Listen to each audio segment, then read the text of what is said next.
Hello കൂട്ടുകാരെ, ഞാൻ ഒരു പുതിയ ഉദ്യമമായിട്ട് നിങ്ങളുടെ മുന്നിലേക്ക് വരുന്നത്.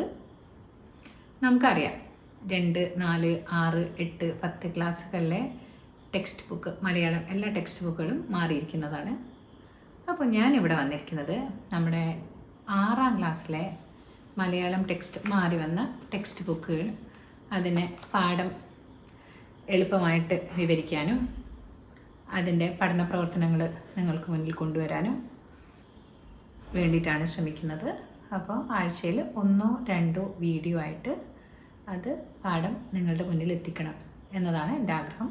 അതിന് വേണ്ടിയിട്ടാണ് ഞാൻ ഇപ്പോൾ നിങ്ങളുടെ മുന്നിലേക്ക് എത്തിയിരിക്കുന്നത്. നമ്മുടെ പുതിയ ടെക്സ്റ്റ് ബുക്ക് ഇതാണ്. കവർ ചെയ്യാതെ നിങ്ങളെല്ലാവരും കവർ ചെയ്യണം കേട്ടോ.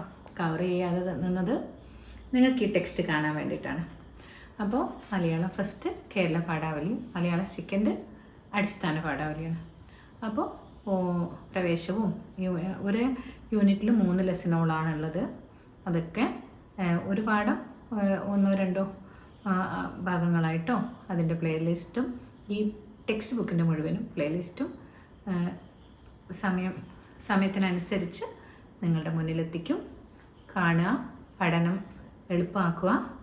അതിന് നിങ്ങൾക്ക് തീർച്ചയായും കഴിയുമെന്ന് എനിക്ക് ഉറപ്പുണ്ട്. തീർച്ചയായും കണ്ടു നോക്കുക. Thank you. 6ാം ക്ലാസ്സിലെ കേരള പാഠാവലിയിലെ ആദ്യത്തെ യൂണിറ്റായ അമൃതം നുകരാം എന്ന പാഠമാണ് ടീച്ചർ ഇവിടെ പറയുന്നത്. അപ്പോൾ അമൃതം എന്ന് പറഞ്ഞാൽ എന്താണ്? അമരത്വം നൽകുന്നത്, മരണമില്ലാത്തത്. അമൃതം കഴിച്ചാൽ മരണം ഉണ്ടാവില്ല എന്നൊക്കെയാണ് പുരാണങ്ങളിൽ പറയുന്നത്. എന്തായാലും നമുക്ക് അമൃതം പോലെയാണ് ഭക്ഷണം എന്ന് പറഞ്ഞാൽ, ഭക്ഷണം, ശരിയായ ഭക്ഷണം എപ്പോഴും നമുക്ക് നല്ല ആരോഗ്യം പ്രദാനം ചെയ്യുന്നതാണ്. അപ്പോൾ ഭക്ഷണം വ്യത്യസ്ത നാടുകളിൽ അവിടുത്തെ ഭൂപ്രകൃതിക്കനുസരിച്ച്, കാലാവസ്ഥയ്ക്ക് അനുസരിച്ച് ആയിരുന്നു ഓരോ നാടുകളിലും ഭക്ഷണം ഉണ്ടാക്കിയിരുന്നത്. ഒരു കാലത്ത് അങ്ങനെയായിരുന്നു. പക്ഷേ ഇപ്പം നമുക്കിടയിൽ ദൂരം കുറഞ്ഞതോടുകൂടി, കുറേ യാത്ര ചെയ്യുന്നതോടുകൂടി വ്യത്യസ്ത രാജ്യങ്ങളിലെ ഭക്ഷണം പല നാടുകളിലേക്കും മേളിച്ചിട്ട്, ഇറ്റാലിയൻ കപ്പുച്ചീനോ അത് ആ നാട്ടിൽ അവിടുത്തെ തണുപ്പിനെ പ്രതിരോധിക്കാൻ കൂടുതൽ കൊഴുപ്പ് നിറഞ്ഞത് കോഫിയാണ്. പക്ഷേ ഇപ്പം നമ്മുടെ കഫേകളിലെല്ലാം അത് പരിചിതമായി. നമുക്ക് അത്രയേറെ കൊഴുപ്പ് നിറഞ്ഞ കാപ്പിയുടെ ആവശ്യമില്ല, എങ്കിലും നമുക്ക് പരിചിതമായി. അപ്പോൾ വ്യത്യസ്ത ഭൂപ്രകൃതിക്കനുസരിച്ച് വ്യത്യസ്ത ഭക്ഷണങ്ങൾ കഴിച്ചിരുന്ന ആളുകൾ, ഈ ഭക്ഷണത്തിൻ്റെ ഒരു മേളനം നമുക്ക് ഇടയിൽ ഇപ്പോൾ സാധ്യമായിട്ടുണ്ട്. അപ്പോൾ ഓരോ നാടിനും അവിടുത്തെ ഭൂപ്രകൃതിക്കനുസരിച്ചാണ് നടന്നുകൊണ്ടിരുന്നത്. ഇപ്പോൾ അങ്ങനെ ഒരു പ്രത്യേകതയില്ലാതെ എല്ലാ നാട്ടിലും പലതരത്തിലുള്ള ഭക്ഷ്യവസ്തുക്കളുടെ മേളനം നമുക്ക് കാണാം. വിപണി നമ്മുടെ ജീവിതത്തെ കീഴടക്കുന്നതിന് മുമ്പ് വ്യത്യസ്തമായ സാംസ്കാരിക പശ്ചാത്തലത്തിൽ വ്യത്യസ്ത ഭക്ഷണമാണ് കഴിച്ചിരുന്നത്. ഇന്നത്തെ അവസ്ഥ മാറിക്കഴിഞ്ഞു. അതാണ് നമ്മുടെ ഈ 1ാമത്തെ യൂണിറ്റിൻ്റെ ആദ്യത്തെ ചിത്രങ്ങൾ കൊണ്ട് സൂചിപ്പിക്കുന്നത്. അമൃതം നുകരാം ആ യൂണിറ്റിലുള്ള ആദ്യത്തെ പ്രവേശകം അതാണ്. ഇവിടെ വിശപ്പിനേക്കാൾ നല്ല കറിയില്ല, സ്നേഹത്തേക്കാൾ നല്ല സ്വാദുമില്ല, അടുക്കള എന്ന വലിയ ലോകത്തിൻ്റെ കാണാം കാഴ്ചകളിലേക്ക്. ഇതാണ് നമ്മുടെ പാഠത്തിൻ്റെ ഹെഡിങ് ആയിട്ട് കൊടുത്തിരിക്കുന്നത്. ലിംഗഭേദമില്ലാതെ ഇടപെടേണ്ട ഒരിടമാണ് അടുക്കള. സ്ത്രീയുടെ പ്രതിഷേധവും പ്രതിരോധവുമാണ് അടുക്കളയ്ക്ക് പറയാനുള്ളത്. നമുക്കറിയാം, അടുക്കള എന്ന് പറഞ്ഞാൽ അത് സ്ത്രീ നിൽക്കേണ്ട ഒരു സ്ഥലം എന്ന രീതിയിലാണ് നമ്മൾ അടുക്കളയെക്കുറിച്ച് കേൾക്കുന്നത്. നമുക്ക് ഈ പാഠം ദേവകി നിലയങ്ങോട് ആണ് എഴുതിയത്. ബ്രാഹ്മണ സമുദായത്തിൽ നിന്ന്, സ്ത്രീകളിൽ നിന്ന് ഉയർന്നു വന്ന ധാരാളം കൃതികൾ രചിച്ച, സമൂഹത്തിലെ അനീതികൾക്കെതിരെ പ്രതിരോധിച്ച ഒരു എഴുത്തുകാരിയാണ്. അവരുടെ ഒരു ചെറിയ കുറിപ്പാണ് നമുക്ക് ഇവിടെ പഠിക്കാനുള്ളത്. വിശപ്പിനേക്കാൾ നല്ല കറിയുമില്ല. ശരിയായി വിശപ്പറിയാതെ നമ്മൾ ഭക്ഷിക്കുമ്പോൾ നമുക്ക് ചിലപ്പോൾ ഭക്ഷണത്തിന് സ്വാദ് തോന്നണമെന്നില്ല. വിശപ്പോടുകൂടി കഴിക്കുമ്പോൾ അതിന് ഒരുപാട് സ്വാദുള്ളതായിട്ട് നമുക്ക് അനുഭവപ്പെടും. നമുക്ക് നമ്മുടെ ചുറ്റും സോമാലിയയിലും സൗത്ത് സുഡാനിലും യമനിലും അഫ്ഗാനിലുമൊക്കെ ഒരുപാട് ആളുകൾ അവിടെ ചിലത് വരൾച്ച, കാലാവസ്ഥയിലുണ്ടാകുന്ന പ്രശ്നങ്ങൾ കൊണ്ട് യുദ്ധങ്ങൾ കൊണ്ടൊക്കെ ഭക്ഷണത്തിന് അവിടെയുള്ള ആളുകൾ കഷ്ടപ്പെടുന്നതും അവർ രുചിയോടുകൂടി ആ ഭക്ഷണം കഴിക്കുന്നതും ആർത്തിയോടുകൂടി കഴിക്കുന്നതും നമ്മൾ കാണുന്നുണ്ട്. അപ്പോൾ വിശപ്പിനേക്കാൾ നല്ല കറിയില്ല, സ്നേഹത്തിനേക്കാൾ നല്ല സ്വാദുമില്ല. സ്നേഹത്തോടു കൂടി ഉണ്ടാക്കി അത് വിളമ്പുമ്പോഴാണ് അതിന് സ്വാദേറുക. അടുക്കള എന്ന് പറയുന്നത് നമ്മളെ വീട്ടിലെ ഒരു ചെറിയ ഭാഗമാണെങ്കിൽ പോലും അടുക്കളയില്ലെങ്കിൽ നമുക്ക് മുന്നോട്ട് പോകാൻ പറ്റില്ല. അടുക്കളയാണ് ഏറ്റവും വലിയ ലോകം. അതിൻ്റെ കാണാത്ത കാഴ്ചകളിലേക്കാണ് എഴുത്തുകാരി നമ്മളെ കൊണ്ടുപോകുന്നത്. ഇവിടെ ഒരു കറിയെക്കുറിച്ച്, എരിശ്ശേരി എന്ന കറിയെക്കുറിച്ച് പറയുന്നതിലൂടെ സ്ത്രീയെക്കുറിച്ച്,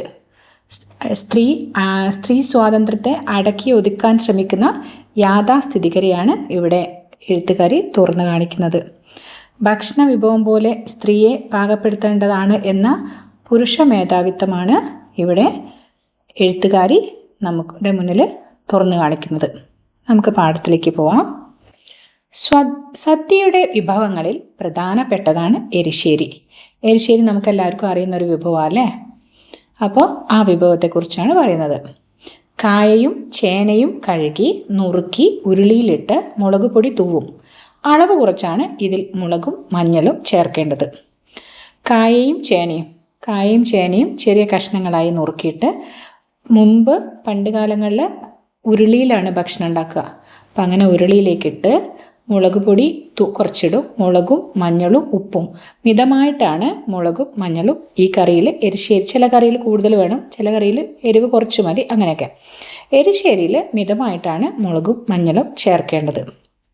തേങ്ങ തനിയെ വളരെ മാർദ്ദവത്തിൽ അരച്ചെടുത്ത് മാറ്റിവെക്കും. ഈ കറിയിലേക്ക് ചേർക്കാനുള്ള തേങ്ങ മൃദുവായിട്ട് അരച്ചു മാറ്റിവെക്കും. ഒരു ചെറിയ ഉരുളിയിൽ വെളിച്ചെണ്ണ ഒഴിച്ച് അതിലാണ് പാകപ്പെടുത്തുക. ചെറിയ ഉരുളിയിൽ വെളിച്ചെണ്ണ ഒഴിച്ചിട്ട് തേങ്ങ വറുത്തെടുക്കും. വറുത്ത തേങ്ങയാണ് എരിശ്ശേരിയുടെ സ്വാദ് കൂട്ടുന്ന ഒരു ഘടകം. ഈ വറവിൻ്റെ ഭാഗമാണ് എരിശ്ശേരിയുടെ രുചിയുടെ അടിസ്ഥാനം. തേങ്ങ ബ്രൗൺ കളറിൽ പാകത്തിന് നല്ല മണത്തോടു കൂടി വറന്ന് വരണം. ആ ഒരു പാകത്തിൽ എരിശ്ശേരി തയ്യാറാക്കുമ്പോഴാണ് ആ കറിക്ക് നല്ല സ്വാദ് ഉണ്ടാവുന്നത്. കുറച്ച് തേങ്ങ, നമ്മൾ ആദ്യം പറഞ്ഞു തേങ്ങ മൃദുവായി അരച്ചു വയ്ക്കണം എന്ന് പറഞ്ഞു. ആ തേങ്ങയിലേക്ക് ഒരല്പ ജീരകം കൂടെ ചേർക്കണം. അങ്ങനെ അരച്ച തേങ്ങ ഈ കായയും ചേനയും വെന്ത കഷ്ണങ്ങളിലേക്ക് കലക്കി ഒഴിക്കുന്നു.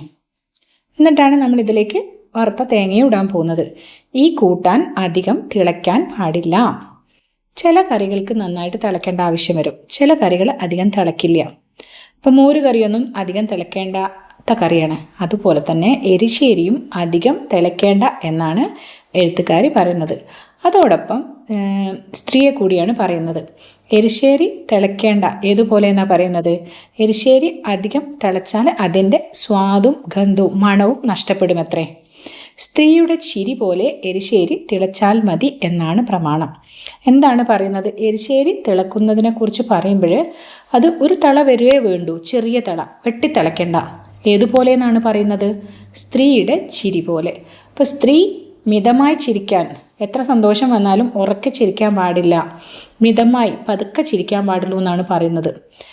നമ്മളെ വീടുകളിലും ഈ കാലഘട്ടത്തിലല്ല, കുറച്ച് മുന്നേ വരെ നമുക്ക് എപ്പോഴും കേൾക്കേണ്ടുന്നൊരു കാര്യമാണ്.